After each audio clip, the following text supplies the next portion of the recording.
आप सभी भाई बहनों का आध्यात्मिक ज्ञानात्मक चैनल की संध्या बेला ज्ञान कक्षा में एक बार फिर स्वागत है। आज की चर्चा का विषय है मल, जिसको हमने देखिए शारीरिक और मानसिक दो श्रेणियों में बांट दिया है। क्योंकि अक्सर इस मल शब्द से हम सभी भाई बहन पहले से ही परिचित हैं, क्योंकि हम दिन भर जो भी खाना पीना खाते हैं, पदार्थ लेते हैं, अक्सर सुबह उठकर सर्वप्रथम अपनी आंतों में, या सरल शब्दों में यूं को कि पेट में जो मल बैठ गया होता है, बन गया होता है, उसको हम एक निष्क्रिय स्थिति में, यानी कि हम उसको त्यागते हैं। ये एक सामान्य प्रक्रिया, देखिए, जन्म से लेकर लगभग मृत्यु तक ये सभी स्थितियां बनी रहती हैं। इसी तरह जो हम एक तरल पदार्थ को त्यागते हैं, उसको मूत्र कहा जाता है। यानी कि ये मल और मूत्र, ये दो एक निष्क्रिय पदार्थ हैं। इसी मल को ही देखिए एक स्टूल भी कहा जाता है, मूत्र को यूरिन कहा जाता है। ये सभी स्थितियां एक मैल से संबंध रखती हैं। अक्सर आप भाई बहनों में देखिए कभी ना कभी गन्ने का रस पिया होगा, या फलों का कोई जूस पिया होगा, तो वहाँ भी क्या होता है कि उसका जो एक रस रस निकालने के बाद अंत में जो उसका छिलका है, या उसका एक वेस्ट पदार्थ है, यानी कि बेकार की जो एक स्थिति होती है, उसको फेंक दिया जाता है। इसी तरह हम अपने जीवन में जिस मल को त्यागते हैं, छोड़ते हैं, देखिए ये जो शारीरिक स्तर पर इन सभी स्थितियों का तो आपके हमारे जीवन में नित्य निरंतर स्थितियां एक सामान्य स्तर पर बनी रहती हैं। और जहाँ जहाँ किसी भाई बंधु को कोई कब्ज की शिकायत होती है, या कोई और अन्य रोग होता है, तो वो डॉक्टर के पास जाकर अपने इस शरीर की इस स्थिति का इलाज करवाते हैं। लेकिन आज हमने देखिए मल के बाएं तरफ तो शारीरिक शब्द लिखा है, लेकिन दाएं तरफ हमने एक मानसिक स्थिति भी लिखी है। हालांकि मल शब्द को तो हमने देखिए काले रंग से ही दर्शाया है, क्योंकि आज हमने इसको अपना एक विषय बनाया है। तो इसका अभिप्राय देखिए एक स्टूल से नहीं है, यानी कि उस मल से नहीं है जो हम प्रतिदिन ही त्यागते हैं। हमारा जो मुख्य एक स्थिति के ऊपर जो विचारणीय बिंदु है, वो एक मानसिक स्थिति है। क्योंकि हमारा इस आध्यात्मिक ज्ञानात्मक चैनल पर हम प्रतिदिन ही प्रकृति के 3 गुणों के ऊपर चर्चा करते हैं।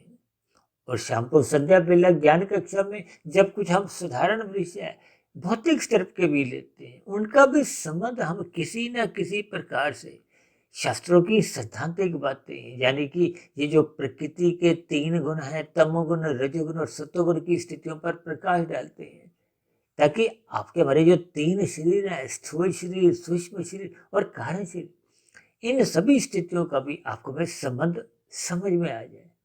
और जबकि आत्मा और परमात्मा ये तो देखिए चेतन सत्ता है। आत्मा ज्ञान स्वरूप है, परमात्मा आनंद स्वरूप सत्ता। लेकिन आज हमने इस मल शब्द पर इसलिए भी एक विशेष चर्चा रखी है, क्योंकि अक्सर हम अपनी चर्चाओं में तमोगुण को मल से जोड़ते हैं और रजोगुण को एक विशेष शब्द से जोड़ते हैं। क्योंकि शास्त्रों में ही बार बार कहा गया है, तमोगुण की निंदा करो, रजोगुण की उपेक्षा करो। और वहीं इस दृष्टिकोण से देखिए, एक संस्कारों के दृष्टिकोण से बार बार कहा जाता है कि ये जो कारण शरीर में तामसी मल रूपी संस्कार हैं, और राजसी जो विषेप रूपी संस्कार हैं, इनको कमजोर करो, इनको समाप्त करो, इनको दग्ध बीज करो। देखिए अक्सर हम अपनी चर्चाओं में बार बार कहते रहते हैं कि अपने कारण शरीर को शुद्ध करो, अपने सूक्ष्म शरीर को शुद्ध करो। किस लिए? क्योंकि जन्म मरण का जो एक बंधन है, वो आपका हमारा कारण शरीर है। देखिए स्थूल शरीर मात्र एक कार्य है। 84 लाख प्रकार की जोनियों की जो एक स्थितियां है, वो स्थूल शरीर के स्तर पर आंकी जाती है।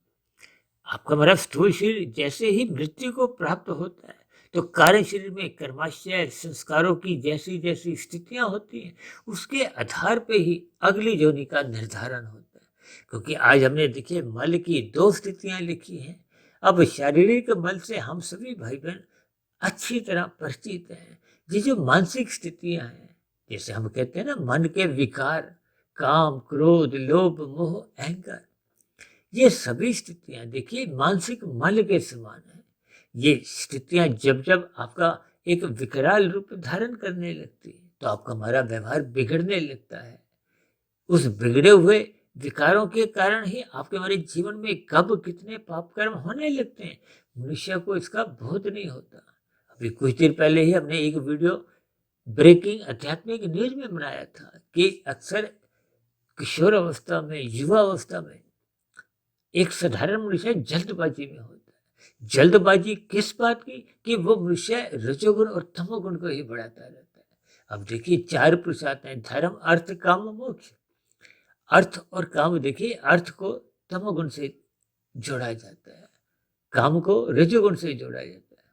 और सरल शब्दों में यूं भी कहो कि हम जो धन कमाते हैं, धन देखिए कोई खाने की स्थिति नहीं है, इससे हम अपनी कामनाओं की पूर्ति करते हैं। यानी कि कुल मिलाकर ये तमोगुण और रजोगुण की स्थितियां ये बंधनदायक है। तमोगुण को मल से जोड़ा जाता है और रजोगुण को विक्षेप से जोड़ा जाता है। यहाँ देखिए सूक्ष्म शरीर की जो हमने मानसिक स्थिति लिखी है, जब तक आपका हमारा मन बुद्धि सात्विक स्थिति में स्थित नहीं होते तो आपके हमारे स्थूल शरीर का जो एक नियंत्रण है, देखिए स्थूल शरीर तो मात्र एक यंत्र है। ये मल मूत्र की स्थितियां भी देखिए स्थूल शरीर की है। जबकि मानसिक स्तर पर जितना जितना आपका हमारा मन बुद्धि सात्विक होते हैं, हालांकि देखिए बुद्धि परमात्मा ने आपको में सात्विक दी है, ये तो तकनीकी रूप से मन भी सात्विक है, लेकिन अनादि काल से ये मन विषय भोगों की गलियों में ही असत्य रहा है।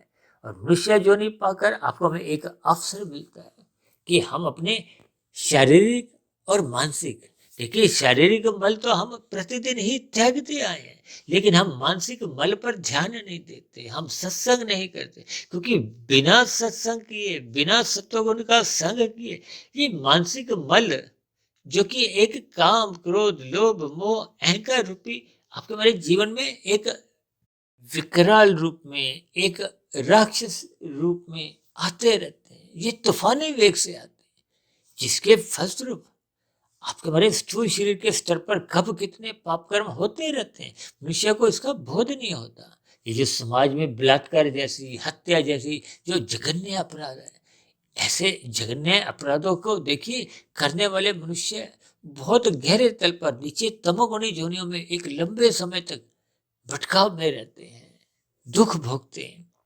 लेकिन इन सभी स्थितियों पर मनुष्य जीवन में हम विचार नहीं करते, इस पर चिंतन नहीं करते।